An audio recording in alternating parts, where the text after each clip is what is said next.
தெரியாம அலைஞ்சிட்டு இருப்பாங்க. நீங்க அந்த குழுவுல போட்டுட்டீங்களா? 6, 7 மருத்துவத்துல. போட்டுட்டேங்க ஐயா. யாரும் தேடிட்டு இருப்பாங்கன்னு நினைக்கிறேன்.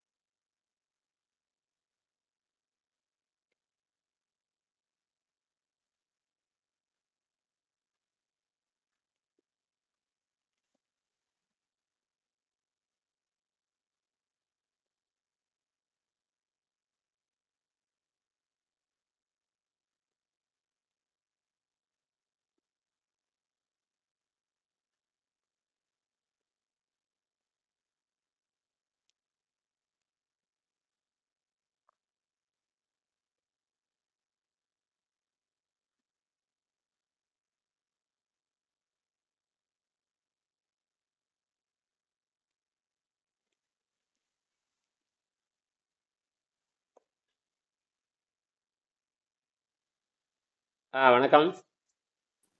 வணக்கம் ஐயா. பிஜி வீட்லயே உட்காந்துருக்கீங்க வேலைக்கு? அமைதி. உங்க வேலை நேரம் காலையில பிஜிக்கு சொல்லுங்க ஐயா. உங்க வேலை நேரம் என்ன?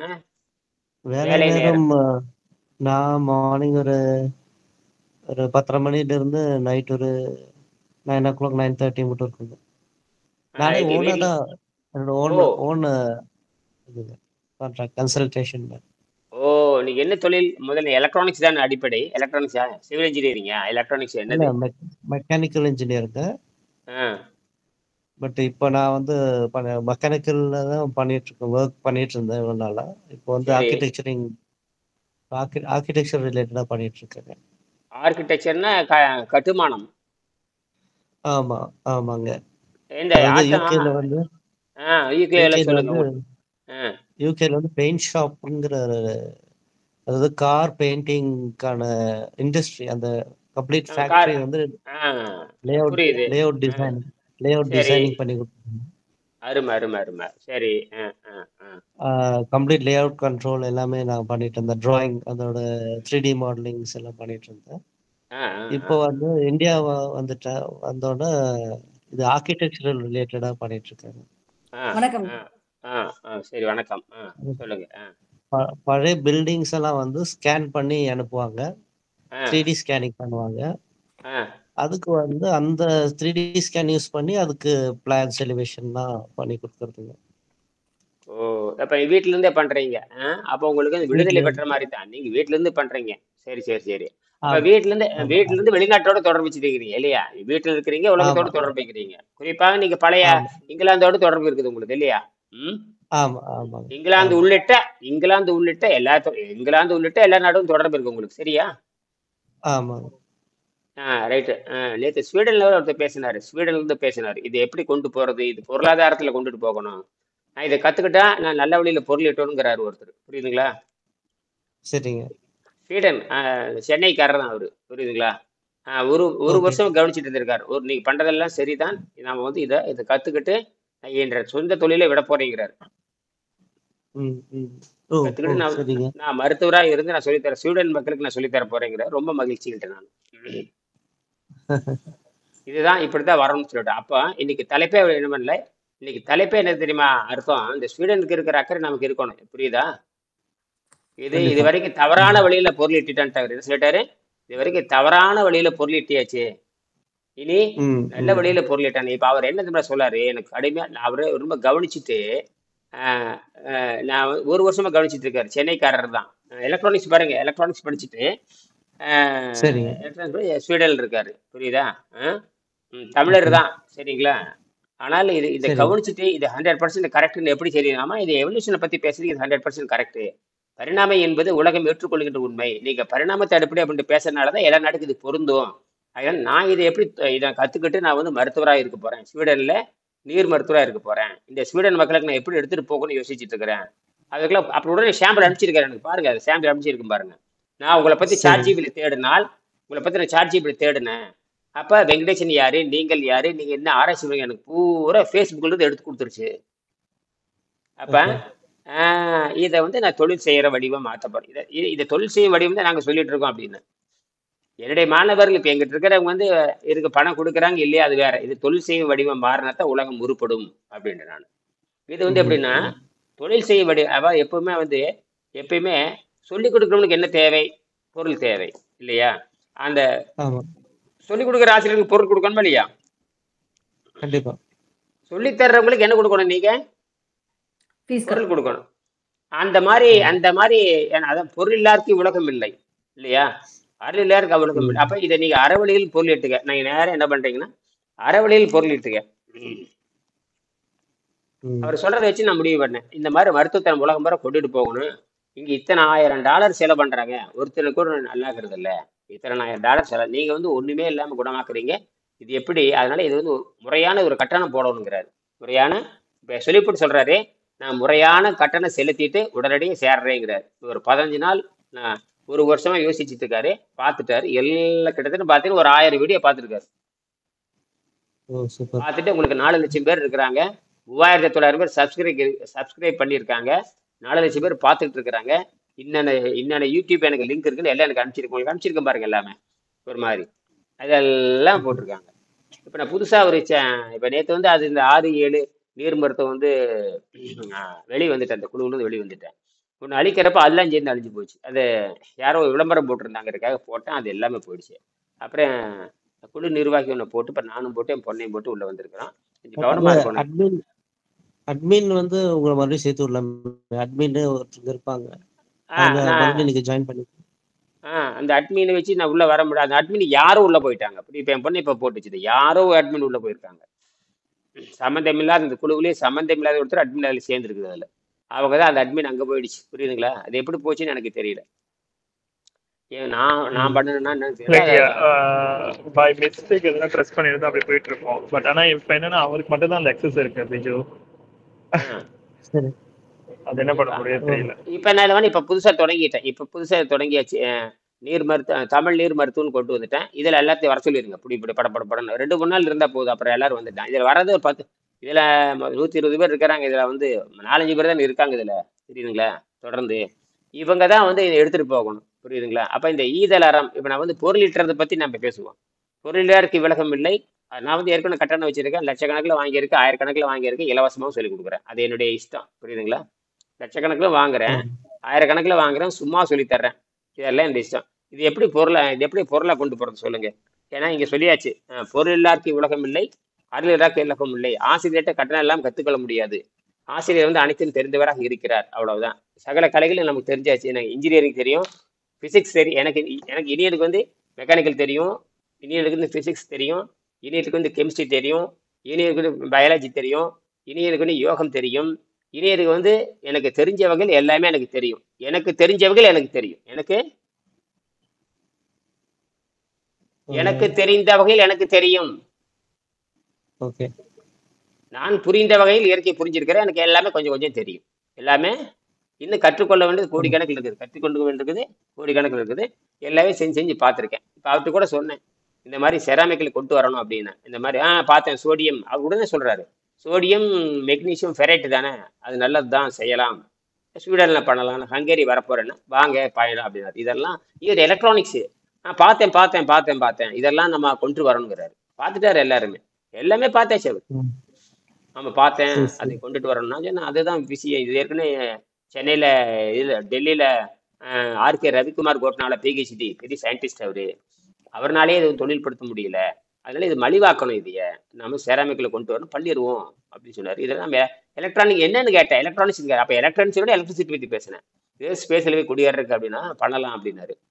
அப்புறம் முறையாக நம்ம பணம் கட்டிட்டு வர்றேன், நான் பார்த்துட்டேன், டாலரில் என்ன ரேட்டு போட்டுன்னு பார்த்துட்டேன், நான் கட்டிட்டு வரேன்ட்டாரு.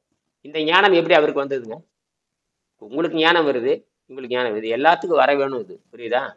எல்லாத்துக்கும் குறைஞ்சபட்சம் வரணும். எல்லாத்துக்கும் குறைஞ்சபட்சம் வர வேணும். அதனால என்ன பண்ணேன்னா, எல்லா வகையிலும் நான் சொல்லிவிட்டேன். இலவசமாக கற்றுக்குங்க அல்லது ஒரு அறிமுகத்தை தொகை கற்றுக்குங்க அப்படின்னு எல்லா வகையிலும் நான் சொல்லியிருக்கேன். இதை நம்ம ஒரு ஒழுங்குபடுத்திடணும். சரியா? இப்போ தலைப்பு வந்து ஈதல் அறம், தீவனை விட்டு ஈட்டல் பொருள், காதல். இது நல்லா ஆழமாக பேசணும். ஈதல் அறம், இதை நீங்கள் எல்லாரும் விளக்கணும். இதையே ஈதல் அறம், கொடுப்பது நல்லது. அறம்னா மிகப்பெரிய நாகரிகம். கொடுத்து கொடுக்கறது. நான் கொடுக்குறேன் உங்ககிட்ட. இந்த ஈதல் அறம், இந்த இந்த அறத்தினால கொடுப்பதனால உங்களுக்கு எந்த வகையான தீமையும் வரக்கூடாது. அதாவது கொடுப்பதனால எந்த வகையான தீமையும் வரக்கூடாது. அப்படி தீமை செய்யாமல் பொருளிட்டவன் எழுதுறாங்க. என்னது? தீமை செய்யாமல் பொருளிட்டுதல். எது ஈட்டுதல்?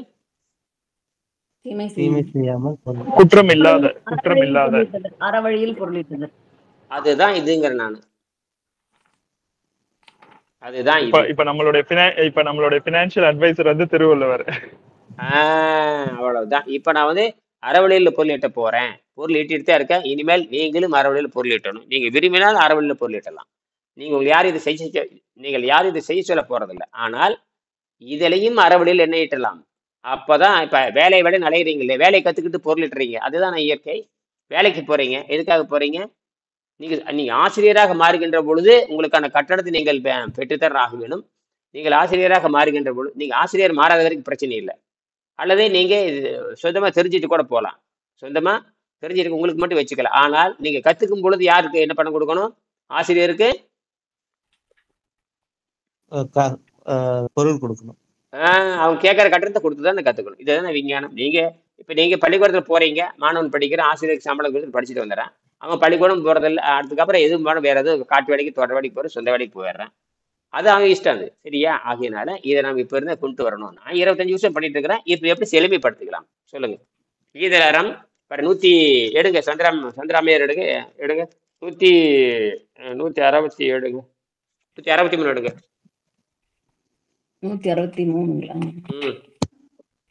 ஒரு தனிப்பட்ட ஒரு தனிப்பாடலை பற்றி இங்கு விளக்கம் தருகிறேன். எடுங்க. அரணாக்கம் ஐயா.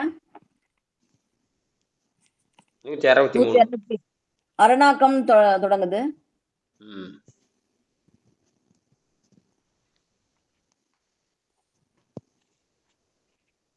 அரணாக்கம் வேண்டாத நண்பன் பெரணாக்கம் பேணாத அழுக்கா இருப்பான் இருக்கேன். 161 வந்து திருக்குறள் சில முக்கிய பகுதிகளில் சுருக்கம். அதை ஒட்டிய திருக்குறளில் சில முக்கிய பகுதிகள். 25வது பாடம் படிங்க. 25வது பாடம் எங்க என்ன படிச்சுட்டு? நான் திருக்குறள் புக் எடுத்து வச்சிட்டேன். சாரி. சரி, கையில யாரு? வாங்க கேசவ். கேசவ நேத்து வரலையா தெரியுது. கேசவ நீங்க ஒரு தனிப்ப இப்ப வந்து பணம் சம்பாதிக்கிறது பத்தி பேசுறேன். புரியுதுங்களா? எதை பத்தி பேசுறோம்? பணம் சம்பாதிக்கிறது பத்தி. குருகுல கல்வியில பொருள் கொடுத்து எப்படி கற்றுக்கொள்வது. இது வந்து இப்ப நீங்க வந்து பாத்தீங்கன்னா இது ஆசிரியரா மாறினீங்கன்னா உங்களுக்கு ஆசிரியருக்கு சம்பளம் வேணுமே இல்லையா?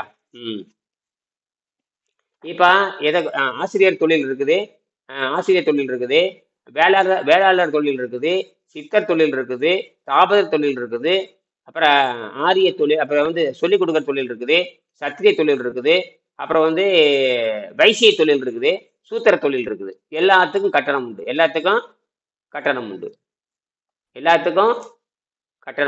சரியா? பொருள் இல்லாருக்கு உலகம் இல்லை, அருள் இல்லாக்க உலகம் இல்லையாங்க. அப்ப பொருள் தேடுகின்றபடி உலகத்துக்கு பொருள் தேவை. அந்த பொருளை வந்து அறவழியில பொருளிட்டணும். இப்ப அறவழியில் எப்படி பொருளிட்டுறது? இப்ப சொல்லுங்க. இப்ப அறவழியில் எப்படி பொருளிட்டுவது? ஏன்னா அந்த 163 எடுத்திருப்பீங்க. ஒரு தனிப்பட்ட பாடலை பற்றி விளக்கம்.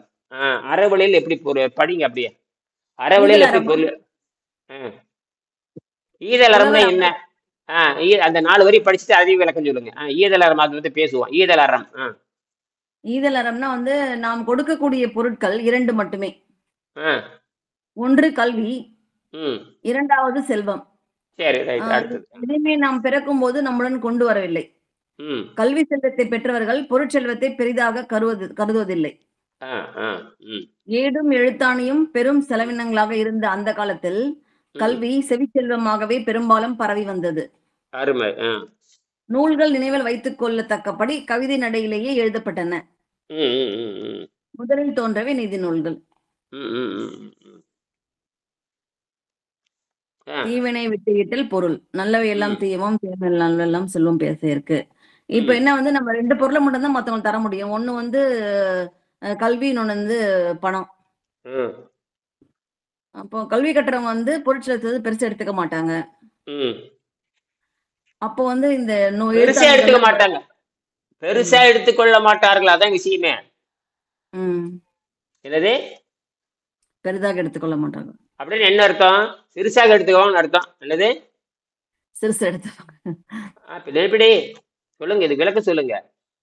ஆமா அப்புறம் எதுக்கு சொல்லி அதாவது தரணும்? அதாவது இதுதான் இப்ப வேணும், பெருசா எடுத்துக்க மாட்டாங்கன்னா இதுதான் இந்த வேணும். மாதிரி இப்ப ஃப்ரீயாவும் வச்சிருக்கீங்க, முடிஞ்சதை கொடுங்கலாம் சொல்றீங்க. நீங்க ஸ்பீச் சொல்லுங்க. அதாங்க எது வேணா தரலாம். ஒருத்தருனால 1 கோடி ரூபாய் தர முடியுமா? நீங்க அது கொடுத்தாலும் இவங்க வந்து பெருசா அதை ஆச்சரியப்பட மாட்டாங்க. தரது எடுத்துக்குவாங்க. ஒரு நாள் ஒருத்தர் கிட்ட 100 தான் கொடுக்கும், 100 ரூபாய் தான் கொடுக்க முடியும்னா அதுவும் வந்து அக்செப்ட் பண்ணி இதைத்தான் நான் பண்ணிட்டு இருக்கிறேங்கிற நான் இதைத்தான் கேஸ் பை கேஸ் ஸ்டடின்னு சொல்லுவோம் இல்லையா? அதாவது கான்டெக்ஸ்ட், அவங்க எந்த நிலையில இருக்காங்க, அவங்களுடைய பின்புலம் என்ன, அதை அறிந்து அவங்களுடைய கால சூழலுக்கு ஏற்ற மாதிரி அவங்களுக்கு அதுவும் அறம் வழியில, அதாவது அவங்களுக்கு ஃபார் எக்ஸாம்பிள் இதை வந்து அடுத்தடுத்த நிலைக்கு நம்ம எடுத்துட்டு போற அந்த பணம் சம்பாதிப்பது எதற்காக அப்படின்ற கான்டெக்ட் செட் பண்ணியாச்சுன்னா இதற்கான சொல்யூஷன் வரும். கரெக்ட். இது நல்லா சொல்லியிருக்காரு. சரியா ஒரு பாயிண்ட் சொல்லியிருக்காரு. அவர் சூழல் என்ன, அவர் என்ன முயற்சி பண்றாரு, அது எப்படி கொண்டு போகணும், அவருக்கு என்ன செலவாகும், இதெல்லாம் ஆராய்ஞ்சு அவனுக்கு கொடுக்கணும். புரியுதா? நான் ஒண்ணும் இல்லை, இந்த மாதிரி ஒரு கணிப்பொறி வாங்கணும், எனக்கு ஒரு 20,000 பணம் தேவைப்படுன்னு சொல்லிட்டு நீ எங்கேயோ பேசிட்டு இருக்க, யார்கிட்டயோ பேசிட்டு இருக்கிறேன், ஒரு கம்ப்யூட்டர் வாங்கணும், ஒரு லேப்டாப் வாங்கணும், அல்லது ஒரு செல்போன் வாங்கணும் அப்படின்னு நான் பாட்டு யார்கிட்டயே பேசிட்டு இருக்கிறேன், யார்கிட்ட ஒரு குழுவுல பேசிட்டு இருக்கிறேன். டக்குன்னு ஒருத்தர் என்ன பண்ணாரு, சாயங்காலம் ஒரு ஃபோன் வந்தது, ஐயா உங்களுக்கு என்ன வேணும், இதுதான் வேணுமா? அடுத்த நாள் காலையில் பார்த்து எனக்கு வந்து லேப்டாப், இந்த டேப்லெட் கைக்கு வந்துருச்சு. யாரையும் குறிப்பிட்டு சொல்லவே இல்லை. அது எப்படி எனக்கு வந்துச்சு? உடனே சாயங்காலம் ஃபோன் வருது, உங்களை பார்த்தேன், இதெல்லாம் உங்களுக்கு தேவைப்படுதுன்னு சொல்லிட்டு ஒருத்தர் எனக்கு பட்டியல் போடுறாரு, உங்களுக்கு என்னென்ன தேவை போட்டுட்டு இந்த மாதம் சம்பளம் சொல்லிட்டு ஒரு 12,000 அந்த பொருளும் வாங்கி கொடுத்து அனுப்பிச்சிட்டு இந்த மாதம் அதான் அந்த பொருள் மேலே கிட்டத்தட்ட 4,00,000, எது டேப்லெட் பணம் 4,00,000 அதையும் அனுப்பிச்சிட்டு இந்த மாதம் ஊதியம் சொல்லிட்டு ஒரு 12,000 அனுப்பிச்சிட்டு கிட்டத்தட்ட பார்த்தீங்கன்னா 37,000 40,000 எனக்கு அனுப்பிச்சிட்டாரு. உன்னால நம்ப முடியுதா? இதே அவர் அனுப்பணும் எனக்கு. இது ஏன் அவர் அனுப்பணும்? அவர் யாருன்னு கேட்கவே இல்லை. எனக்கு நீங்க கொடுங்க உங்க பேரை சொல்லி கேட்கவே இல்லை. நான் யார்கிட்டயே பேசிட்டு இருக்கிறேன். என்ன பண்ணிட்டு இருக்கிறேன்? திருப்பி சொல்லுங்க. நான் பேசுறது கேக்குது? யாரோ ஒருத்தர் பதில் சொல்லுங்க. யார்கிட்டயும் நான் பேசிட்டு இருக்கிறேன், குழுவுல பேசிட்டு இருக்கிறேன், இந்த மாதிரி வாங்க வேண்டியது இருக்குது, நான் அமெரிக்கார்ட்ட பேசிட்டு இருக்கிறேன், அவரை உடனே அமெரிக்கால இருந்து வாங்கி அனுப்புறேன் அப்படின்ட்டு பேசிட்டு இருக்கிறேன் கிட்ட. எனக்கு என்ன புரியுதுன்னா, உங்களுடைய செயல் மூலியமாக நீங்க என்ன செய்ய வரீங்களோ அது அறம் சார்ந்து இருக்கு அப்படின்றத அந்த நபர் புரிஞ்சுக்க முடியுது. இந்த நபர் செய்யற பணி வந்து செவ்வனே இன்னும் மேலும் செய்ய வேணும்ன்ற உந்துதல் அவருக்கு வருது. அதை புரிஞ்சதுனாலதான் அடுத்த கட்டத்துக்கு அவரால் வந்து எடுத்துட்டு போக முடியுது. சரி, இத வந்து உலக மக்கள் பயன்பெற வேண்டும், உலகம் உய்ய அப்படின்னு சொல்றாங்க பாத்தீங்களா? அதாவது யான் பெற்ற இன்பம், இதை வந்து நீங்க சொல்றது என்ன மட்டும் பெறக்கூடாது இந்த இன்பம், இத உலக மக்கள் எல்லாருக்குமே இன்னும் மென்மேலும் சீக்கிரமா போய் சேரணும் அப்படின்னா நான் என்ன பண்ணணும் அப்படின்னு யோசிச்சிருப்பாங்க. அருமை அருமை அருமை. அப்ப அது செஞ்சங்காட்டி தான் ரெக்கார்ட் ஆகி போயிட்டு இருக்குது. இப்ப நீங்க பாருங்க, எல்லாம் ரெக்கார்ட் ஆகி போயிட்டு இருக்குது, எல்லாரும் பாத்துக்கிட்டு இருக்கிறாங்க. இப்ப நல்ல முயற்சி தான். நீங்க கடுமையான விவாதம் வைக்கிறாங்க, தைரியமா நீங்க பேசுறீங்க, உங்களுக்கு கேவலம் உண்டாகும் நன்மை உண்டாத பத்தி நீங்க கவலையே படல. அதுதான் சொன்னேன், எனக்கு கேவலம் உண்டாமனா நன்மை உண்டாது, எப்படி இருந்தாலும் உடல் விட்டு போறோம், எவன் திட்டா நமக்கு என்னங்கிறதா எனக்கு விஷயம். அது நல்லா ரைட். உங்களை நீங்க வாழ்த்தினாலும் நீங்க கவலைப்பட போறது இல்லை, கேவலம் பேசலாம் கவலைப்பட போறது இல்லை, உடலை விட்டு போகின்ற பொழுது ஒரு புண்ணாக்கு வராதுன்னு தெளிவா சொல்லிட்டீங்க. நீங்க எதை பத்தி கவலைப்பட, உங்க கருத்தை வலுவா நில்லுங்கன்ட்டாரு அவர். ஸ்வீடன்ல இருந்து பதில் வரும், ராத்திரி 11:30 மணி 10:30 மணிக்கு பேசுறேன். என்ன டைம்னு கேட்டேன், உங்களுக்கு எனக்கு 5.5 மணி நேரம் பின்னாடின்ட்டாரு. அதாவது நான் வந்து ராத்திரி 11 மணிக்கு பேசுறேன், அவருக்கு எப்படி தெரியுங்க மணி, அங்க சாயங்காலம் 6 மணி, 6 அப்புறம் நான் சொன்னேன், எனக்கு இந்த மாதிரி ஸ்வீடன்ல எக்கச்சக்கமா இருக்காங்க, தமிழர்கள் நிறைய இருக்காங்க, ஐரோப்பிய நாடு பூரா ஒரு வலை வளைக்கணும் அப்படின்னு அது கரெக்டா பண்ணலாம், ஆனால் உங்களுக்கு நேரம் ஒத்து வராதேனாரு. என்ன நேரம் கேட்டீங்கன்னா, எனக்கு சாயங்காலம் 6 மணி, ஆனா நீங்க ராத்திரி அங்க 11 மணிக்கு எந்திரிச்சு பேசணுங்கிறாரு. அதாவது நான் ராத்திரி 11 மணிக்கு பேசினா அவங்களுக்கு சாயங்காலம் 6 மணி நேரம், சாயங்காலம் 6 மணிக்கு. இப்போ 6 மணிக்கு கிளாஸ் எடுக்கணும்னா இங்க எல்லாம் வகுப்பு 8 மணி 9 மணிக்கு வகுப்பு எடுத்ததுக்கு அப்புறம் 10 மணிக்கு ஒரு வகுப்பு எடுத்ததுக்கு அப்புறம் மறுபடியும் 11 மணிக்கு ஒரு வகுப்பு எடுக்கணும். 11 மணிக்கு வகுப்பு எடுத்தது அவனுக்கு அங்கே 6 மணி நேரம். இப்படியே நான் 24 மணி நேரம். ஆனால் அவனு சொல்லியிருக்கேன், நான் 13 மணி நேரம் பேச முடியும்னு ஒரு கணக்கு போட்டா இது நீண்டுட்டே போகுது. கடைசியில் 24 மணி நேரம் தூங்காம இருக்கணும். இதுக்கு ஏதாவது ஆர்கனைஸ் வழிகள் பண்ணிக்கலாம். அப்படி பண்ண இல்ல இல்ல இல்ல இல்ல அப்ப ஆ ஆர்கனைஸ் பண்ணிக்கலாம். இது கொஞ்சம் ஓவர்வெல்மிங்கா உங்களுக்கு இப்ப நீங்க வந்து இப்ப இந்தியா சிங்கப்பூர் சேர்த்துட்டு ஒரே டைமிங்கா போட்டுடலாம்.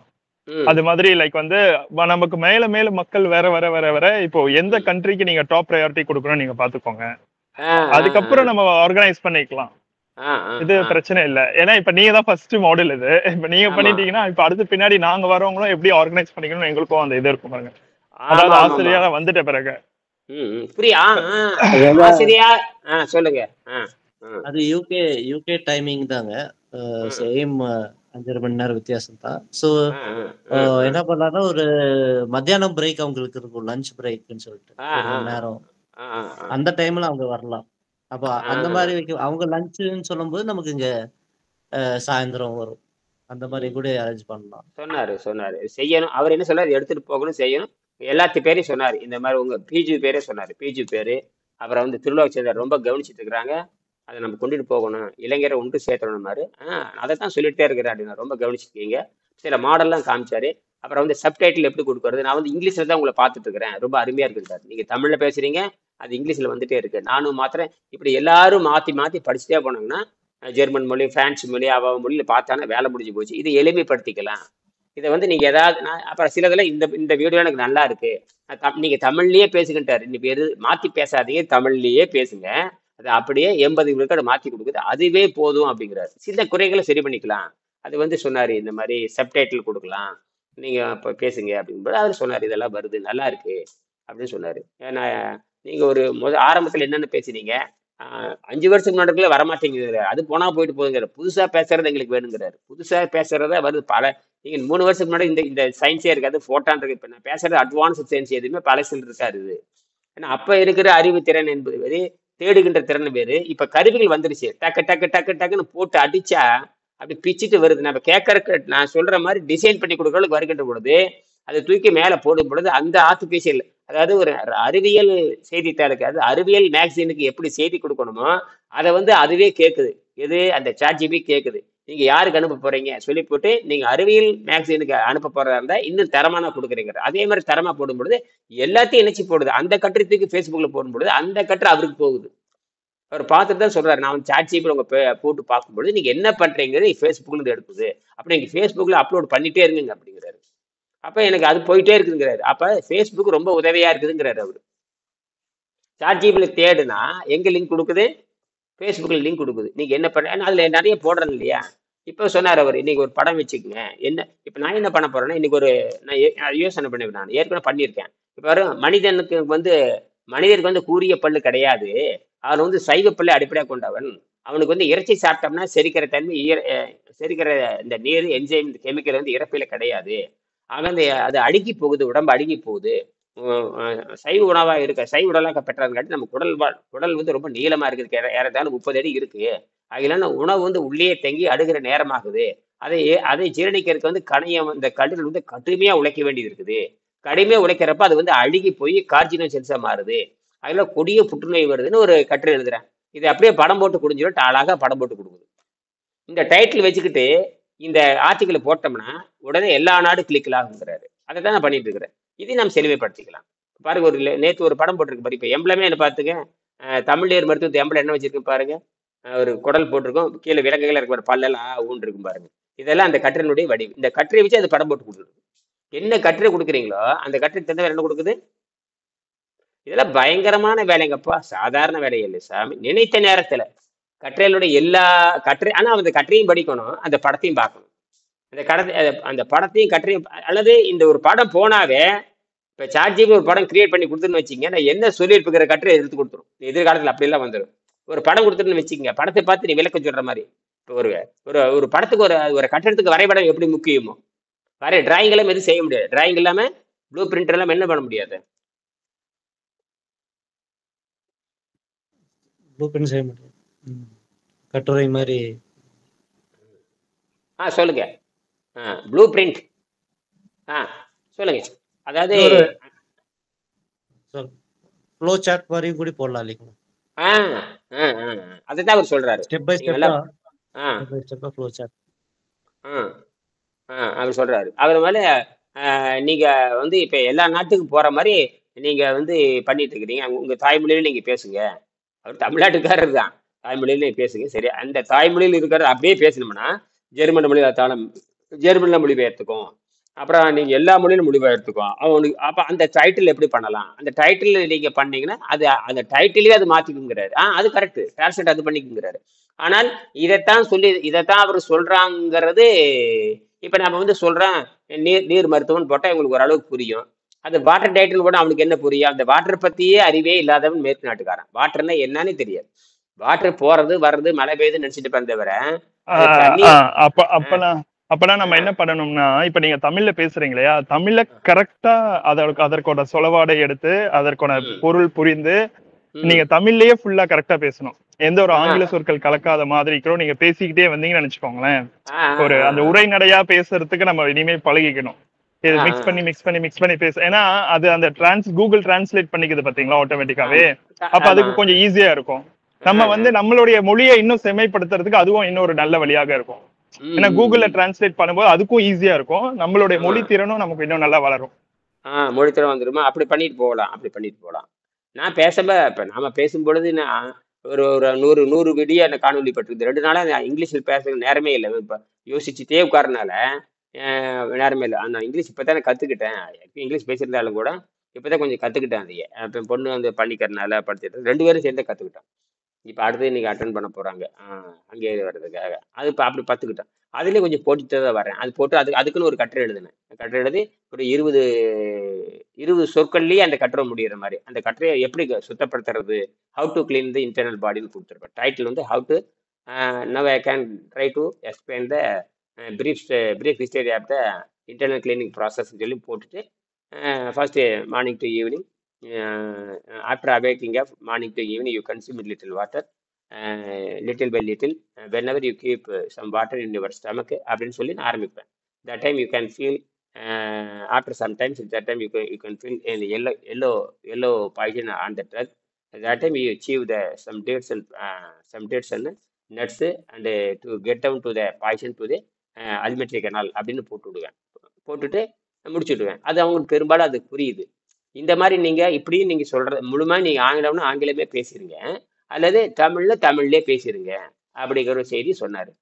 சரிங்க அப்படின்ட்டு நான் அவர் சொல்ற அறிவு சரிங்க பண்றேன் அப்படின்னா இதுதான் விஷயமே. ஆக அறவழியில் அவர் என்ன சொல்ல, அறவழியில் பொருள் ஈட்டி தான் ஆகணும். பொருள் நல்ல வழியில் பொருளிட்டு தீவனை செய்யாம நல்லா இருக்குங்கிறது அவர் என்ன சொல்றாருன்னா, எங்க நாட்டுல பாத்தீங்கன்னா எவனை பார்த்தாலும் குண்டு குண்டா இருக்கிறான்.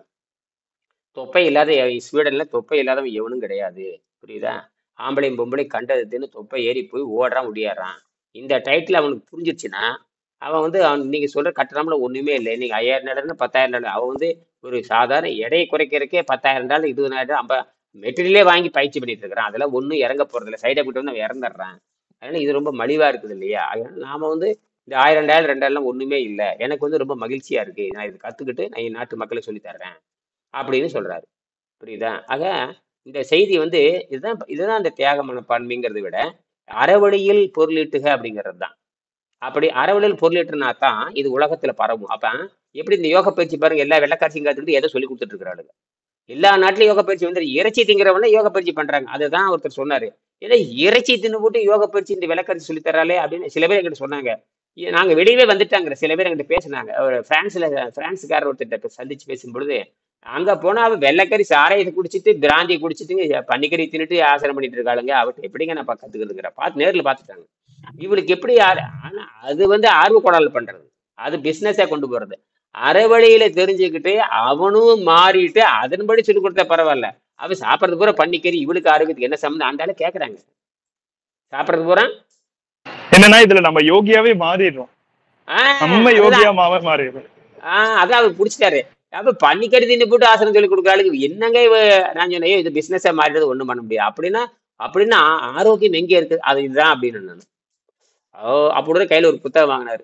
அந்த பாண்டிச்சேரி எப்போ 50 வருஷத்துக்கு முன்னாடி பிரான்ஸ் போனது, இப்பதான் வந்திருக்காரு. பிரான்ஸ் ராணுவத்தில் இருக்கிற ஒரு படம் இருக்கும் பாருங்க, நான் காட்டுற மாதிரி கணவன் மணி இருக்கிற மாதிரி ஒரு படம் இருக்கும் பாருங்க.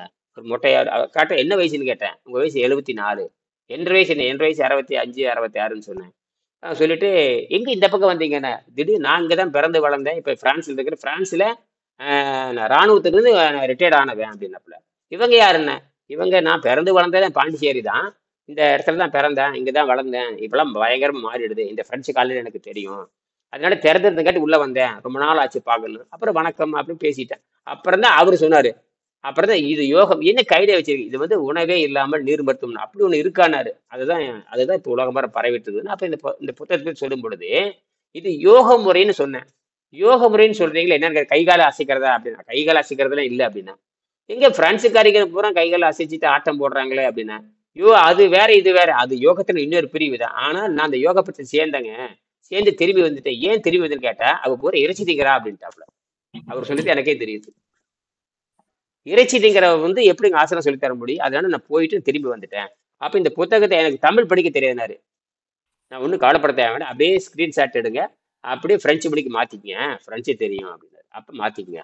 ஆக தமிழ்நாட்டுல பிறந்து 50 வருஷமா 60 வருஷமா பிரான்ஸ்ல இருந்து அந்த நன்றி கடைசி இங்க வந்திருக்காரு. வந்த இடத்துல சிக்கிடுது அவரு. அவர் பிரான்ஸ் ஃபோன் நம்பர் நான் வாங்கி வச்சிருக்கேன். அவர் என்ன சொல்றாரு, அப்படி கவலைப்படாதீங்க, அந்த பொண்ணுக்கும் தெரியல, ஏன்னா கொஞ்சம் கொஞ்சம் தமிழ் நல்லா பேசுறாங்க, ஆனால் தமிழ் எழுதவும் தெரியாது, தமிழ் படிக்கவும் தெரியாது. டிரான்ஸ்லேட் பண்ணிக்கன்னு சொல்லி இந்த புத்தகத்தை அன்பளிப்பாக கொடுத்தேன். இதுதான் விஷயமே. இப்போ எங்கே போகுதுன்னு கேட்டிங்கன்னா, உண்மை மெல்ல மெல்ல பரவுது அப்படிங்கிறது தான். அப்போ அந்த ஈதலாரம் தீவினை விட்டு ஈட்டல் பொருள் அந்த அந்த பாடலை ஒருக்கா படிச்சிருக்குமா சந்திராமா? படிங்க.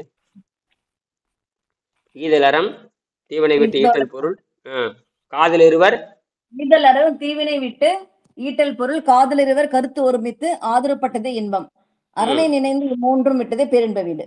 இதுக்கு என்ன அர்த்தம் சொல்லுங்க பார்க்கலாம். காதல் இருவர் கருத்து ஒருமித்து ஆதரவு பெற்றதே இன்பம் என்ன பொருளாக இருக்குன்னு சொல்லுங்க.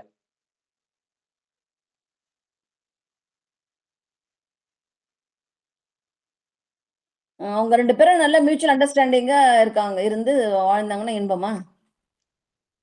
அதுதானே. அதை விட்டுப்பட்டு வேற வேற கொள்கையில தானே எல்லாம் திருமணம் பண்ணி வைக்கிறாங்க. இப்ப அடிப்படை ஆட்டம் காணுதே. அதாவது என்னன்னா பொதுவா கல்யாணம் என்ன பண்றாங்கன்னா, அதான் ஃபர்ஸ்ட் எடுத்தோடனே நம்ம திருக்குறள் போடுவோம் இல்லையா கல்யாண பத்திரிக்கையில, அன்பும் மரமும் உடைத்தாய் வாழ்க்கை பண்பும் பயணம் அதுன்னு சொல்லிட்டு. சோ 2 பேரும் அந்த கருத்து ஒருமித்து வாழ்ந்து அற வழியில அவங்க வந்து மத்தவங்களுக்கு அவங்க கருத்தை ஒத்துக்கு போறதில்ல. அவங்க யாரோ பாக்குறாங்க, இவங்க யாரோ பாக்குறாங்க. இந்த பெற்றோர்கள் எல்லாம் எதுவோ பார்த்து எல்லாம் பண்ணி வச்சிருக்கிறாங்க. பெற்றோர்கள் நோக்கம் என்னவா இருக்குது, அவன் பணக்காரனா இருக்கணும், அவன் வந்து வெளிநாட்டுல இருக்கணும், இப்படிதான் எல்லாம் பாக்குறாங்க. இந்த பெண்ணுடைய மனத்தையும் கேட்கறது இல்ல, ஆணுடைய மனசையும் கேட்கறது இல்ல. 2 பேரும் சந்திச்சதும் கிடையாது. 2 பேரும் சந்திச்சதும் கிடையாது. அதனாலதான் எல்லா மரங்களும் பெரும்பாலும் எல்லா மரங்களும் எங்க போய் நிக்குது, தப்ப போய் நிக்குது. இது 2 அதாவது திருமணம் என்பது காமம் என்பது உடலை அடிப்படையாக கொண்டதல்ல. எதை அடிப்படையாக கொண்டது? யோகத்தை. யோகம்ங்கிற மனதை அடிப்படையாக கொண்டது. அப்ப 2 மனங்களும் புரிந்து கொள்ள வேண்டும். நீங்க என்ன விடுறது, எதனால் தீர்மானிக்கப்படுறீங்க? பொருளால் தீர்மானிக்கப்படுகின்றீங்க. உடலாலும் பொருளாலும் தீர்மானிக்கப்படுகிறீங்க. வெள்ளைக்காரனோட கல்வியால் தீர்மானிக்கப்படுகின்ற, சாதியால் தீர்மானிக்கப்படுகிறது, மதத்தால் தீர்மானிக்கப்படுகிறது, எல்லாமே இயற்கைக்கு எதிராக தீர்மானிக்கப்படுகிறது. அடிப்படையே தப்பா இருக்குது. அடிப்படையே அதாவது புறப்பொருளை சார்ந்தே தீர்மானிக்கப்படுது, அகப்பொருள் அதாவது அகம் சார்ந்து அதை தீர்மானிக்கப்படவே இல்லை. இப்ப என் பொண்ணுக்கு அதான் நான் பயிற்சி கொடுத்துட்டு இருக்கிறேன். என் பொண்ணுக்கு காதலை பத்தி சொல்லிக் கொடுக்குறேன், காமத்தை பத்தி நான் சொல்லிக் கொடுக்குறேன். கோபிச்செட்டிப்பாளையத்துல காமத்தை பத்தி பேசுற ஒரேயால் என் பொண்ணுகிட்ட நான் மட்டும்தான். காமத்து பாலை பத்தி கிட்டத்தட்ட என் பொண்ணே நானும் என் பொண்ணும் பேச 25 வீடியோ இருக்கு, போய் பாருங்க என்ன பண்ணியிருக்கு.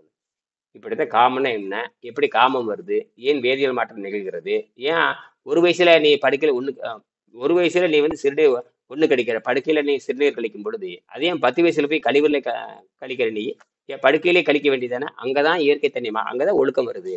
அதுவும் கழிவுதான், இதுவும் கழிவுதான். அப்ப 10 வயசுல கழிவறையில போய் கழிவு இருக்கணும்னா அந்த ஒழுக்கத்தை கத்துக்கிறோம் இல்லையா, அதுதான் அந்த காமத்தை, அந்த ஒழுக்கத்தை இப்படித்தான் செய்ய வேண்டும் என்று போக போகதான் புரிந்து கொள்ள முடியும். இயற்கை என்ன பண்ணும்னா அது சிறுசிலேயே அது தூண்டி விடும். ஆனால் அது குறிப்பிட்ட நேரத்துல, குறிப்பிட்ட பருவத்துல, குறிப்பிட்ட இடத்துல திருப்பிட வேண்டும்ங்கிறத நாம தான் சொல்லிக் கொடுக்கணும். அப்ப காமம் அப்படித்தான். காமம் ஒரு வேதியியல் மாற்றம். அது 13 வயசு 14 வயசுல வந்துடும். அது முத்தி வருகின்ற போது 24 வயசு 25 வயசு ஆகும். எப்படி ஒரு பூ வந்து மொக்கு வருது, பிஞ்சு வருது, பிஞ்சிலேயே வந்து பொறிச்சு சாப்பிட முடியுமா? முடியாது. ஆனால் அது அடிப்படை தொடங்குதே இல்லையா, அதை தவறா புரிந்து கொள்ளக்கூடாது. ஆக அந்த வேதியியல் மாற்றத்தை ஒழுங்காக திருப்பிவிட வேண்டும். அப்ப நீ வந்து என்ன பண்ணணும், குறைஞ்ச 24 வயசு ஆகின்ற பொழுது உனக்கு எல்லா வகையான வளர்ச்சியும் தெரியும், உலகத்தை பத்தி புரிந்து கொள்ள முடியும், பொருளிட்டும் தெரியணும். ஒரு பெண்ணா இருந்தாலும் பொருளிட்ட தெரியணும். ஈதல் அறம்னா அது ஆணா இருந்தா பெண்ணா இருந்தா எல்லாம் ஒண்ணுதானே.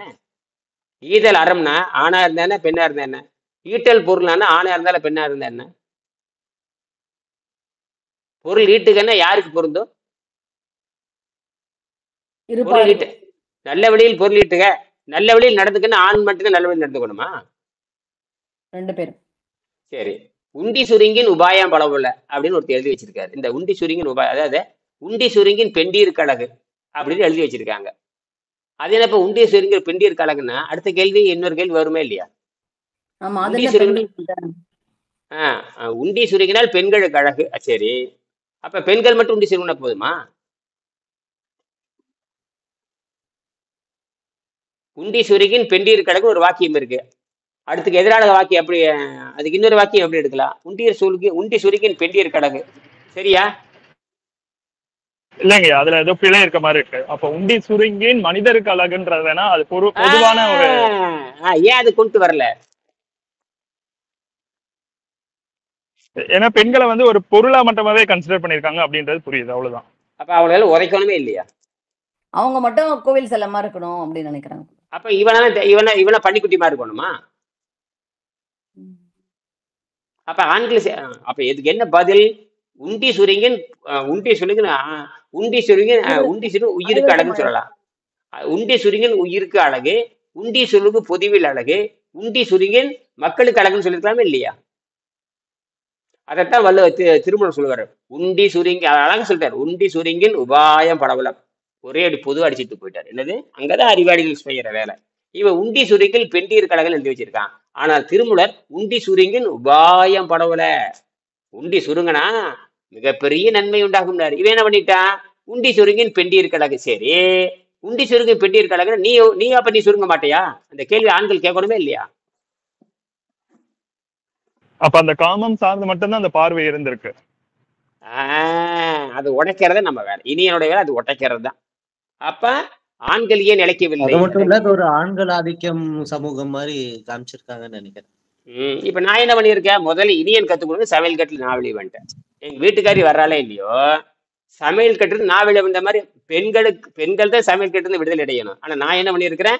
ஆண்கள் சமையல் கட்டு இருந்து விடுதலை அடைகிறதுக்கு நான் வெளியே வந்திருக்கிறேன். கோபிச்செட்டிப்பாளையத்திலேயே சமையல் கட்டுல இருந்து வெளியே வந்த ஒரே ஆள் நான் தான். நீங்க வந்து பெண்கள் சமையல்ல இருந்து நீங்க வந்திருக்கீங்க. சமையல் கட்டிருந்து வந்துட்டேன், பெண்கள் இல்ல, சமையல் கட்டிருந்து நான் வந்துட்டேன். அப்ப நான் சமையல் கட்டிருந்து வருகின்ற பொழுது எனக்கான துன்பம் வந்து என்ன சொல்றாருன்னா, சமையல் கட்டுல இருந்து விடுதலைன்னு சொல்றாரு. அதுல இருந்து வரலன்றதுனா ஐயா அம்மா வேற மாதிரி புரிஞ்சுக்கிறாங்க. சமையல் விடுதலை எல்லா வீட்லயும் வந்து இல்ல, நான் என்ன சொல்றேன்னா, எல்லா வீட்லயும் வைஃப் தான் சமைச்சு போடுவாங்க இல்லையா, அவங்க கிட்ட நீங்க விடுதலை அடைஞ்சிட்டீங்க. அப்படி கிடையாது. சமையல் கட்டிலிருந்தே விடுதலை.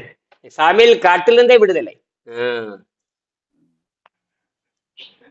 ஒரு சொல்லுதான். ஆனா அது அதான் புரிஞ்சுக்கிற பாருங்க. வெவ்வேறு மனிதர்கள் வெவ்வேறு விதமா புரிஞ்சுக்கிறோம். இருக்கிறதுனால எனக்கு இப்படி தோணுது.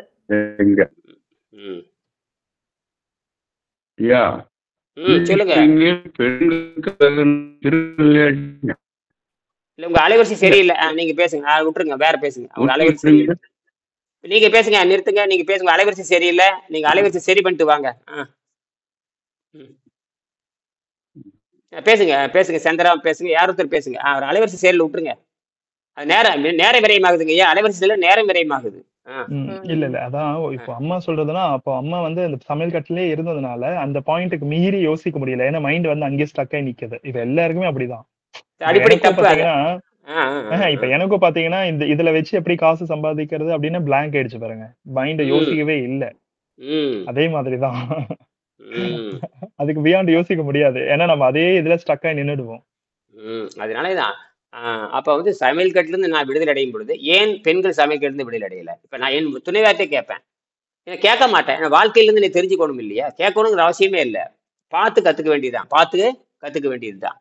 சமையல் கட்டுல இருந்து விடுதலை அடைறதுக்காகவே யோசிச்சு சமைக்கிறது பெரிய தொல்லையா இருக்கு. 3 வேளையும் என்ன பண்றது, என்னென்ன பொருள் வாங்குறது, பெரிய டென்ஷன் லேடிஸ்க்கு. இதை வாங்கிட்டோம், அதை வாங்கிட்டோம், அப்புறம் இப்படி சமைக்கணும், அப்படி சமைக்கணும், வீட்டுல ஹஸ்பண்ட்க்கு ஒரு மாதிரி சமைக்கணும், பசங்களுக்கு ஒரு மாதிரி சமைக்கணும். எவ்வளவு டென்ஷன் பார்த்தேன் நான். பார்த்துட்டு சரி எப்படி எல்லாருமே விடுதலை அடைக்கணும் ரொம்ப தேடிட்டே இருந்திருந்தா நிறைய இயற்கை சமையல், அடுப்பில்லா சமையல், எக்கச்சக்க கிளாஸ் எல்லாம் போயிட்டு வந்துட்டேன். அதுக்கப்புறம் இப்ப எல்லாமே அப்ப நீங்க மாறினால் அனைத்து மாறும். அனைத்து மாறும். நம்மளதான் என்ன கேட்டா சமையல் கட்டுல இருந்து விடுதலை விட நான் வந்து ஆக்சுவலா யூகேல இருக்கும்போது தனியா இருந்தேன். அப்போ எனக்கு அப்பதான் நான் வந்து முதல்ல சமைச்சு சாப்பிடுற சூழ்நிலை எனக்கு கிரியேட் ஆகுது. அப்ப என்னன்னா என்ன சாப்பிடணும்னே எனக்கு வந்து தெரியாம இது ஆரோக்கியம் அப்போ வந்து அப்ப யோசிச்சேங்க. ஏன்னா எனக்கு வந்து பயங்கரமா ஆக்னி எல்லாம் வந்துருந்துச்சு யூகேல இருக்கும்போது. உடம்பே டாக்ஸிக்கா மாறி இருந்துச்சு. என்ன சாப்பிடணும்னு தெரியல. என்ன சாப்பிட்டாலும் எனக்கு அந்த இது வந்து சரியாக மாட்டேங்குது. எப்ப பார்த்தாலும் சளி. சோ எது ஆரோக்கியம், என்ன சாப்பிட்டா ஆரோக்கியம்? சோ கிச்சன்ல என்னென்னமோ செஞ்சு பார்ப்பேன் நானு. பட் இப்ப வந்து எல்லாத்துக்குமே ஒரு சொல்யூஷன். கிச்சன்ல இருந்து விடுதலை மட்டும் இல்ல, ஆரோக்கியம் வேற கிடைக்குது இதுல. அது ஒரு அதுதான் அப்ப உடம்பு மிகச்சிறந்த தானாக இந்த விஞ்ஞானத்தை தான் இந்த ஸ்வீடன்காரர் புரிஞ்சுக்கிட்டாரு. இந்த விஞ்ஞானத்தை ஸ்வீடன்காரர் புரிஞ்சுக்கிட்டு இந்த ஸ்வீடன் மக்களுக்கு நமக்கு நிறைய நேரம் கிடைக்குது. அந்த நேரத்தை வந்து நம்ம ரொம்ப உருப்படியா ஏதாவது பண்ணலாம். அப்ப சொல்லாரு, நான் தமிழ்நாட்டுக்காரன், அறிவு வளருது, தமிழ்நாட்டுக்காரன், இந்த தமிழ்நாட்டுக்காரன் ஸ்வீடன் மக்களுக்கு என்ன செய்ய வேண்டும் என்று நான் சிந்திக்கிறேன். அதுதான் ஞானம்னு சொன்னேன். நான் தமிழ்நாட்டுக்காரன், நான் ஸ்வீடன் மக்களுக்கு என்ன செய்ய வேண்டும் என்று நான் யோசிக்கிறேன். இது அற்புதமான அருமையான வேலை தான், புரியுது, நாம் செய்யலாம் அப்படின்னு தான் சொல்றாரு. அதே மாதிரி தான் இந்த ஈதலறம் தீவனை விட்டு அப்ப எல்லாரும்னா அறநோக்கில் பொருளிட்ட வேணுங்கிற எண்ணத்தோட வரணும் இதுல, புரியுதுங்களா? அப்ப நோக்கத்தை கேட்க முதல்ல வந்து நீங்க ஒண்ணு பிஜு சொல்ற மாதிரி என்ன சாப்பிடறதே தெரியாம தான் இருக்காங்க. சரி, அப்ப சரி, நீங்க பாடம் நடத்த போறீங்க. நீங்க நாளைக்கு சந்திர ஆமையா நீங்க பாடம் நடத்த போறீங்க. உங்களுக்கான அறவலை நீங்க பொருள் ஈட்டின, நீங்க பாடம் நடத்தும் பொழுது உங்களுக்கான பொருள் ஈட்டினா தானே நீங்க நீங்க பாடம் நடத்தும் பொழுது அவங்க பொருள் கொடுத்தா தானே நீங்க இந்த கல்வி வளரும். உங்கள் குடும்பத்துக்கான பொருள் நீங்க ஈட்ட போறீங்க. ஈட்ட போறோம்னா நீங்க வந்து வீட்டுல இருந்து போடுறீங்க. அந்த பொருள் என்னவா இருக்கட்டும். அப்ப நீங்க சொல்லிக் கொடுக்கறப்ப உங்க கூலி வேணுமா வேண்டாமா? வேணும். அந்த சிந்தனை ஏன் எல்லாத்துக்கும் வரலன்னு கேக்குறேன். நான் அந்த சிந்தனையோட தான் கிளாஸ்ல சேர்ந்திருக்கேன். இது நீங்க நன்கொடை கொடுத்து சேர்ந்திருக்கு. நீங்களே நேரடி மாணவர் கிடையாது, நீங்க நன்கொடை கொடுத்து சேர்ந்திருக்கீங்க, அவ்வளவுதானே? அவ்வளவுதான். நீங்க மாணவரும் கிடையாது, ப்ராஜெக்ட் பண்றவங்க கிடையாது. நான் உங்களுக்கு இதனையும் கவனிக்கிறது அதெல்லாம் கிடையாது. நீங்க ஒரு நன்கொடை 3000 கொடுத்து சேர்ந்துக்குன்னு சொல்லியாச்சு. 30 நாள் தான் டைம்னு சொல்லியிருக்கேன். எத்தனை? 30 நாள், அவ்வளவுதான். அதை பற்றி நீங்க விருப்பப்பட்டு இப்ப எனக்கு என்ன புரியுதுன்னா, இதை வந்து 30 நாள்லயோ 60 நாள்லயோ கத்துக்க கூடியது கிடையாது. ஏன்னா ஒவ்வொரு நோய்க்கும் ஒரு தன்மை இருக்கும். ஒரு நோய்க்கு ஒரு தன்மை இருக்கும். எந்த நோய்க்கு எந்த விதமான காய்கறிகள், எந்த விதமான எப்படி எவ்வளவு தண்ணி குடிக்கணும்ன்றதுல முதற்கொண்டு ஐயா அன்னைக்கு சொன்னாரு, கேன்சர் சொன்னாரு, 300 ml தான் ஒரு நாளைக்கு குடிக்கணும். 300 ml தான் குடிக்கணும். அந்த 300 ml பாத்தீங்கன்னா 50 ml எத்தனை 10 வாட்டி பிரிச்சு கொடுக்கணும். சோ அப்பதான் எனக்கு தெரிஞ்சது, இது வந்து எல்லாருக்குமே பொதுவான விஷயம் கிடையாது. தனித்தனி நோய்க்கு தனித்தனி விதமான இருக்கு. அவங்கவுங்க உடல் ஏற்றம் பொறுத்து இருக்கு. நேத்து ஒரு பாயிண்ட் ஒரே அப்படின்னு இருக்குங்க. இதை அப்படியே தொடருங்க நீங்க, நான் சொல்லி முடிச்சிடறேன். நேற்று சிகேடி பத்தி சொன்ன, சிகேடின்னு ஒண்ணு சொன்னேன், சிகேடின்னு ஒண்ணு சொன்னேன். ரொம்ப உலகத்துல கொடூரமான நோய் அது, புரியுதுங்களா? உலகத்திலேயே ரொம்ப கொடூரமான நோய். நீங்க வந்து தண்ணி குடிச்சிட்டீங்க, நுரையீரல் ஏறிடும். அப்பவே ஒரு டம்ளர் தண்ணி ஒரே மட்டும் அடிச்சிட்டீங்கன்னா உடனே நுரையீரல் ஏறி ஆளை மூச்சு தள்ள வந்து கொண்டு போடும். அதுதான் அந்த சிறுநீரக நோயின் பேரு. நீங்க தண்ணி ஏதாவது குடிச்சிட்டீங்கன்னா உடனடியே நுரையீரல போய் ஏறிக்கும். நுரையீரல ஏறிச்சுன்னா அப்பவே ஆள் செத்து போயிடுவான். டக்குன்னு சொன்னேன், நீ ஒரு நாளைக்கு 300 ml 400 ml குடிக்க கூடாது. அந்த 300 ml வந்து 30-40 பிரிச்சுக்கணும். ஆசிரியர் வந்து இப்ப உடனே மருத்துவர்கள் கூட 600 மில்லி தான் கொடுக்க சொல்லியிருக்காருன்னு சொன்னாப்புல. இப்ப தண்ணீரே 600 மில்லி தான் குடிக்கணும்னா உணவு எதுக்குன்னு கேட்டேன். அப்பதான் யோசிச்சேன், ஆமா இது கேள்வி நான் கேட்கவே இல்லை. அவனுக்கு தெரிஞ்சாதான் நான் சொல்லி தருவான். அவனே ஒரு காட்டு மிராண்டி போய், அவனே வந்து வெள்ளைக்கார வந்து அவன் சுதைக்கு அடிமையான அந்த காட்டு மிராண்டி கிட்ட போய் அவன் ஏன் சொன்னேன், ஐயா மற்றவனுக்கு 7 லிட்டர் குடி, 7 லிட்டர் குடின்னு சொல்றான். ஏன் அவனுக்கு 1/2 லிட்டர் குடி சொல்றான்? இவங்க 5 லிட்டர் குடி, 3 லிட்டர் குடி, 7 லிட்டர் குடின்னு சொல்றான். எவனும் குடிக்கிறது இல்லை தண்ணீர். வெள்ளைக்காரங்கிட்ட வந்து தண்ணின்னா என்னன்னே தெரியாது.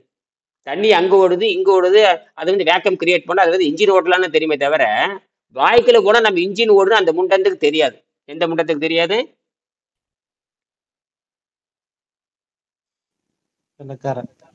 ஸ்டீமை வச்சு ரயில் ஓட்டலாம் கண்டுபிடிச்ச அட முண்டமே, அதே அந்த தண்ணி உள்ள போனா உடம்பு சுத்தமான அந்த முண்டங்களை ஏன் தெரியலன்னு கேட்கறேன்.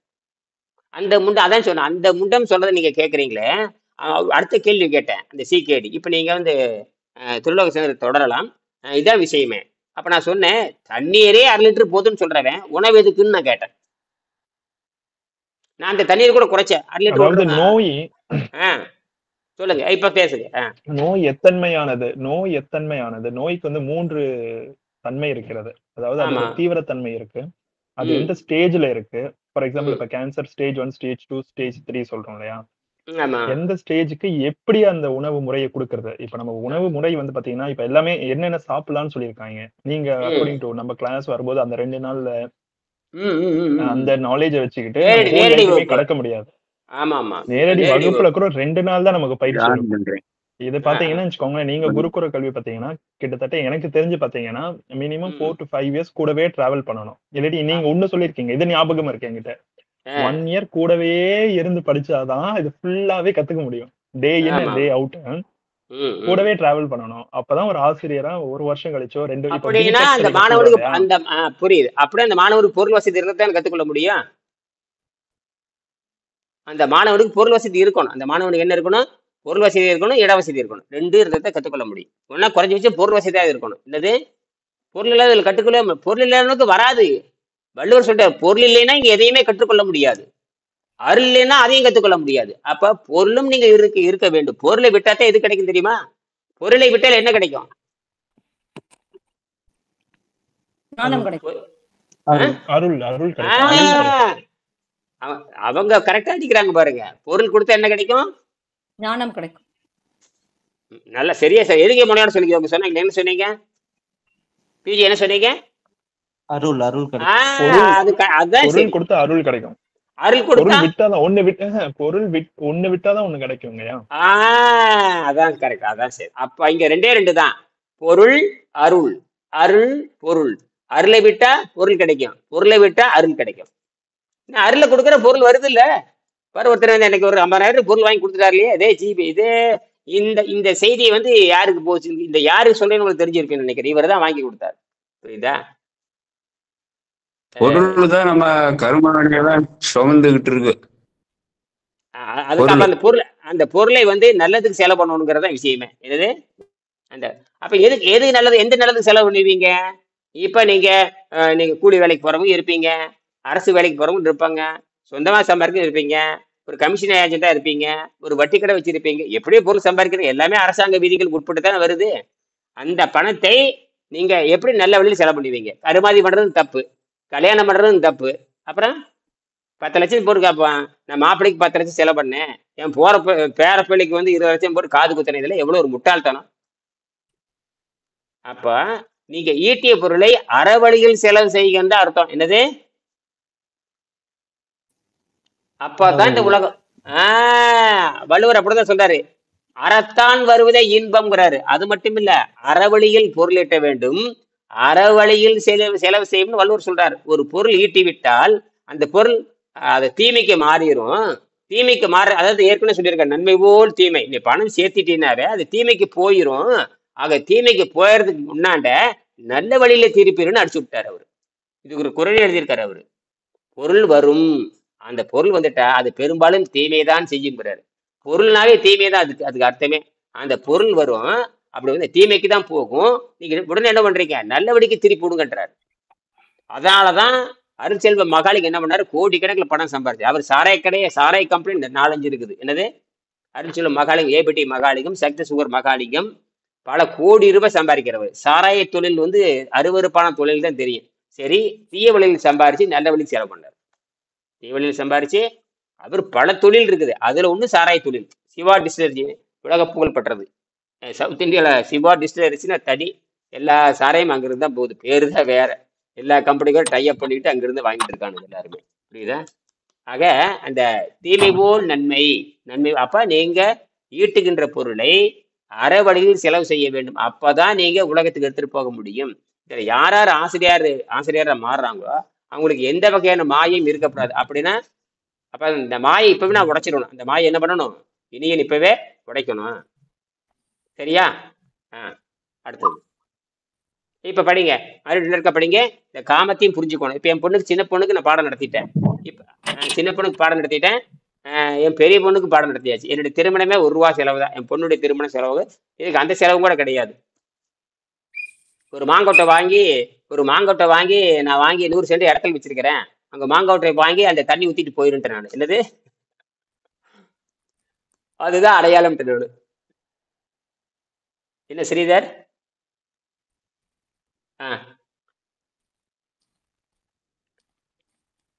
படிக்காதே. ஈதலறம் தீவனை விட்டு ஈட்டல் பொருள் காதல் இருவர் கருத்தொருமித்து ஆதரவற்றது இன்பம் அரணை நினைத்தி மூன்றை மிட்டதை பேரின்ப வீடு. அதனுங்க இந்த அரணை நினைத்தி மூன்றை மிட்டதை பேரின்ப வீடு. யோகத்தன்மை யோகியானவன் யாரு? சிவன் யோகின்னு சொல்றீங்க, அரண்னா யோகின்னு கொடுக்கிறீங்க. ஆக அரண்னா யோகின்னு சொல்றீங்க, அரண்னா சிவனும் சொல்லிக்கிறீங்க. ஆக அரணை நிறைத்து மூன்றையும் விட்டுடுங்கிற. அறத்தையும் விட்டுரு, பொருளையும் விட்டுரு, இன்பத்தையும் விட்டுட்டு பேரின்ப வீடுங்கிறான். அதான் 4வது நிலை. அப்ப வாங்கினது அத்தனையும் செலவு பண்ணிருன்னு அர்த்தம். வாங்கினது அத்தனையும் முறையாக செலவு பண்ணிருன்னு அர்த்தம். என்ன பொருள் ஈட்டினாலும் என்ன பண்ணிடணும்? முறையாக செலவு செய்து போரு. ஈட்டி பொருள் அத்தனையும் முறையாக செலவு செஞ்சிரு. ஈட்டி பொருள் அத்தனையும் நீங்க முறையாக செலவு செய்ய அப்படிங்கிறாரு. ஆக ஈதலறம் தீவனை விட்டு ஈட்டுற பொருள், தீவனை செய்யாமையே பொருள் ஈட்டுறது. அப்ப தீவனை செய்தல் இந்த வந்துடுறதா? இது வந்து அறத்துல நம்ம பொருள் ஈட்டுறோம், அறத்துல பொருள் ஈட்டுறோம், அறம் கொடுக்குறோம். அறத்தின் வழியாக இதை யாருக்கும் தீமை செய்யறது இல்லை. இதை யாருக்கும் தீமை செய்யறது கிடையாது. முதல்ல உடல் சுத்தமாகுது. அவன் மனமாயை உடையறனால அவன் வர்றதில்லை. நிறைய பேத்துக்கு நான் பேசுறேன் இல்லையா, இந்த மனமாயை உடையிறப்ப பயந்துட்டு ஓடிடுறாங்க. அது ஒன்றும் பண்ண முடியாது. ஏன்னா ஒரு மாயை உடைக்கிறது அங்க வேலை. உணவு மாயை உடைக்கிறப்ப மனம் அந்த உணவு உடையிறப்ப எல்லாமே செதஞ்ச எல்லாம் தப்பான புரிதல், தப்பான கட்டுமானம்ல உடைய ஆரம்பிக்கும். உனக்கு மொத்த விடுதலை வரணும். உடல் இருந்து விடுதலை அடையணும், மனம் திறந்து விடுதலை அடையணும், வெட்டவெளி ஆன்மா, இந்த 3க்கான புரிதல் இருக்கணும். அப்ப எல்லாம் உடைஞ்சு போகுங்க. ஏன்னா நீ வந்தது இனப்பெருக்கம் செய்ய வந்திருக்கிற. அந்த இனப்பெருக்கம் உன்னை விட அறிவாளியா இருக்கணும். அந்த உணவை உன்னை மூத்ததா இருக்கணும், அறிவில் மூத்ததா இருக்கணும், உன்னை விட அறிவில் சிறந்ததா இருக்கணும். எல்லாரும் இவன் சிறந்தவன் என்று பாராட்டும்படியாக இருக்கணும். இந்த 3க்காக தான் திருமணம். இதையும் இந்தியாவில் பண்றதில்ல, தமிழ்நாட்டில் பண்றதில்ல. இதெல்லாம் சொல்லித்தான் என் குழந்தைக்கு நான் திருமணம் பண்ணி வச்சேன். 1 ரூபா செலவில் பண்ணி வச்சேன். நம்ம மாடலா இருந்துட்டு போக வேண்டியதுதான். நாம தான் காட்டணும். அப்பதான் ஒரு 10 இப்ப கூட ஒரு பொருள் வாங்கினா கூட அது நியாயமான செலவானு பாரு. சும்மா தேவையில்லாம செலவுனே மாற்றிக்கூடாது. நாமளும் ஊதாரிகளும் ஒன்னாகி இருக்க முடியாது. அறவழியில் பொருள் ஈட்டணும், அறவழியில் தான் போகணும். தேவைப்பட்ட நேரத்துல தேவை பண்ணணும். இந்த ஆடம்பரம் பண்ணோம்னா வீணா. ஆடம்பரம் பண்றவனை இயற்கை ஏற்றுக்கொள்ளாது. ஆடம்பரம் பண்ணிக்கிட்டு எவனை ஏற்றுக்கொள்ள, எவன் லக்ஸுரியா இருக்கானா இயற்கை ஏற்றுக்கொள்ளாது. அவனுக்கு தெரியும் லக்ஸுரி என்ன. ஒரு பையன் உன்னை மதிக்க மாட்டான். அவன் கிடக்காரனா பிச்சைக்காரன் போயிடுவான். அவன் பேரு தான் பணக்காரனவர், தர்மமே செய்யாதவன் அப்படின்னு சொல்லிடுவான். நீ பிச்சைக்காரன் இருந்து பார்த்தா அவனுக்கு கவலைப்பட மாட்டான். உங்களை பலபலன்னு கார்ல வண்டியில போயிட்டு இருந்தீங்கன்னா அவன் கிடக்காரன் பிச்சைக்காரன்ருவான். அவன் பணம் இருக்குது யாருக்கும் கொடுக்க மாட்டான். போச்சா மான மரியாதை போச்சா இல்லையா? அதுக்கு பேசாம ஏழை பேர் இருந்துட்டு போயிட வேண்டியதுதானே. நம்ம நடவடிக்கை ஏழை மாதிரி இருக்கணும். நம்ம நடவடிக்கை எப்படி இருக்கணும்? ஏழை போன்று இருக்கணும். ஏழைகள்னால்தான் இந்த உலகம் நடக்கும். பணக்காரன் உடம்பு நடக்காது. பணக்காரன் அவன் திமிரு அவன் வந்து பண்ணுவான். அது இயற்கையில் இருக்கிற சாபக்கேடு, ஒன்றும் பண்ண முடியாது. ஆனால் அறவழியில் பொருள் ஈட்டி அது என்ன சொல்றாருன்னு கேட்டேன். அதுக்கு குரல் சொல்லிடுறேன் பாருங்க. அற்கா அளபெற்று செல்வம் அது பெற்றால் அற்குப ஆங்கிய செயலும் வள்ளுவர் எழுதியிருப்பார். படிச்சு பாருங்க. அற்கா அளபெற்று செல்வம் போடுங்க. அது என்ன அழகா சொல்லியிருக்காரு பாருங்க. ரொம்ப நாளுக்கு அப்புறம் யோசிச்சேன், என்னடா இதுக்கும் வள்ளுவர் எழுதியிருக்காரு. வள்ளுவர் 1 விடாம எழுதுறாருப்பா. போட்டு வாங்குவாங்கன்னு வாங்குறாரு. அதாவது திருக்குறள் படி நீங்க படிக்க ஆரம்பிச்சிட்டீங்கன்னா பின்னாடியே வந்துட்டு இருப்பார் திருவள்ளுவர். நீ செதுக்கி மனிதனை செதுக்கிடுவார். அதனால எல்லாரும் இப்ப பார்த்த படம் 1330 குறளை படிக்க வச்சிருவாரு போல இருக்கு. கொஞ்சம் கொஞ்சமா. ஆமாமா பணம் அது என்ன எழுதியிருக்காரு பாருங்க. அற்கா அளபெற்று செல்வம் எடுத்து போட்டு பாருங்க. அற்கா அளபெற்று செல்வம் அது பெற்றால் அற்குப ஆங்கே செயல். அற்கா அளபெற்று செல்வம் அது பெற்றால் அற்குப ஆங்கிய செயல் போட்டு பாருங்க. வருதா? அப்ப நல்ல செய்தியா இன்னைக்கு பேசியிருக்கேன். வந்தா பாருங்க. அது அடுத்து பேசுங்க. அடுத்தது சந்திராமா வெளியே போயிட்டாங்க தெரியுது. பரவாயில்ல. இன்னொரு சொல்லுங்க. அந்த குறளோட தொடக்கம் என்ன? அர்க்கா அர்க்கா அர்க்கா அர்க்கான்னு போடுங்க. அர்க்கா வள்ளினாரா போடுங்க. அர்க்கா. இருக்கா வருதா? அர்க்கா. திருக்குறள்ல போய் போட்டா வந்துடும்.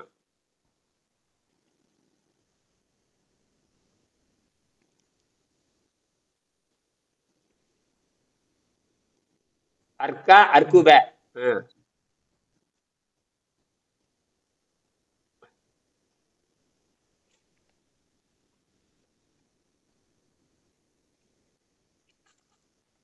அது பெற்றால் அற்குப அற்கா அளபெற்று செல்வம் அது பெற்றால் அற்குப ஆங்கிய செயல். அற்கா அளபெற்று செல்வம் வரலையா?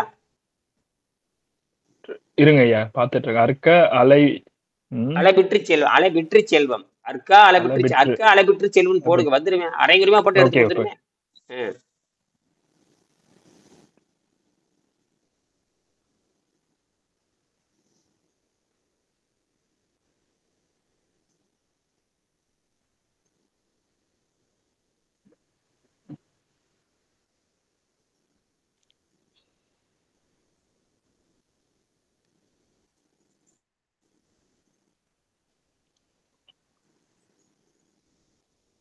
அல்லது மெல்லின வல்லினரா போடுறதுக்கு மெல்லினரா போடுங்க, இடைநரா போடுங்க. அர்க்கா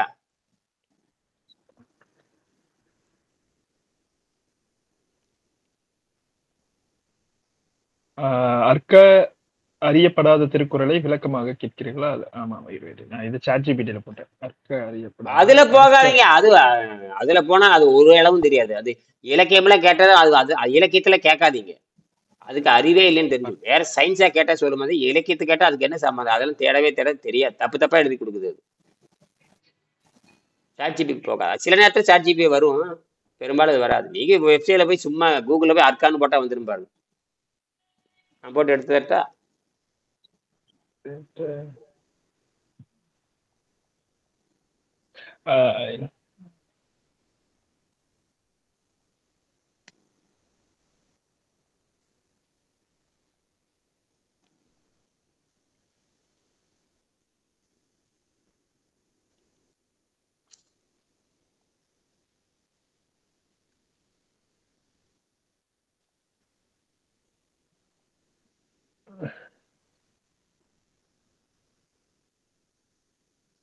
அரண் வலியுறுத்தல் அந்த அதிகாரத்துல வருதாங்கய்யா?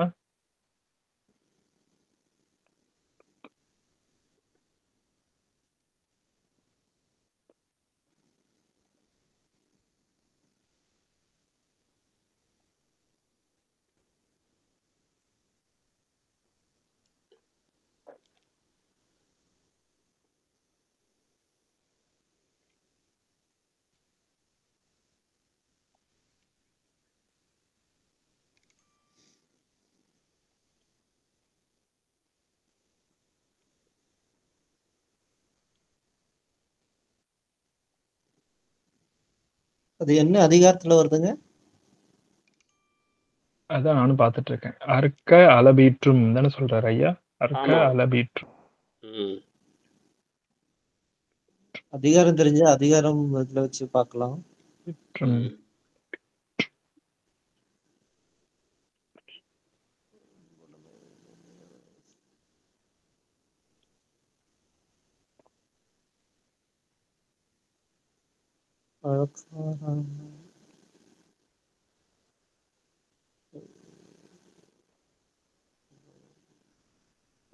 பாருங்க இங்க வந்துருச்சு.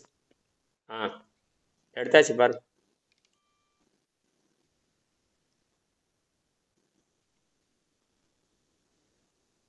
குறள் நம்பருங்கய்யா? என்ன குறளுங்க? எத்தனாவது நம்பருங்க? அதிகாரம் 34 நிலையாமை. அதிகாரம் 34 நிலையாமை.